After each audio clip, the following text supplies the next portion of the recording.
Another day, another basketball stories na naman ang pagkikwentuhan natin. At ngayon nga ang balitang pagkuha ng Los Angeles Lakers ng dalawang player at ang balitang pag-trade na ng Golden State Warriors kay Kuminga. Isa nga ang Los Angeles Lakers sa mga pupunahan na inaasahan na magiging busy sa trade market ngayong season. Dahil gusto nga ng kanilang front office na makakuha ng at least isang bagong 3-and-D player na makakatulong kina Luka Doncic at LeBron James at magpapasulido pang lalo sa kanilang lineup bago mag-umpisa ang kanilang mga huling games sa regular season at playoffs. At una na nga sa kanilang listahan ay si Herb Jones na naibalitang isa sa mga manlalarong balak na i-trade ng New Orleans Pelicans kasunod ng maaga na ng pagbagsak sa standing ng Western Conference. In fact, willing rin naman nga si Rob Pelinka ngayon na makipag-usap at makipag-trade negotiation sa mismong front office ng Pelicans.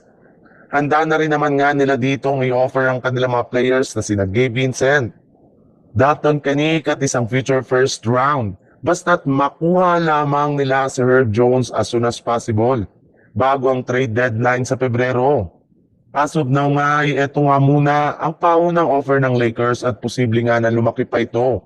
Depende sa kanilang magiging usapan ng Pelicans sa mga susunod na linggo.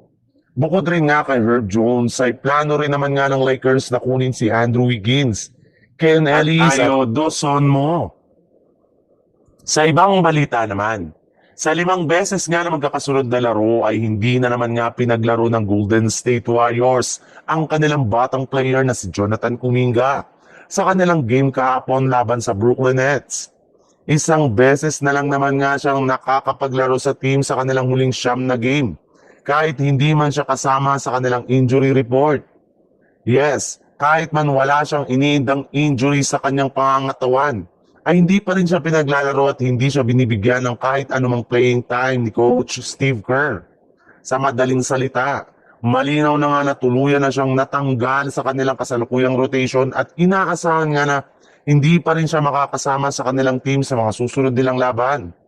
At base pa nga sa pinakahuling inilabas na balita ngayong araw, kumpirmado na nga daw na hindi tapos ang prangkisa ng Warriors sa pagpapanatili at pagtsatsaga kay Kuminga, na hanggang ngayon ay hindi pa rin naman nga nag-improve ang galaw sa loob ng court. Kaya balak na nga nila itong i-trade as soon as sa darating na January 15, kapag tuluyan na silang pinayagan ng NBA na i-trade ito sa ibang koponan.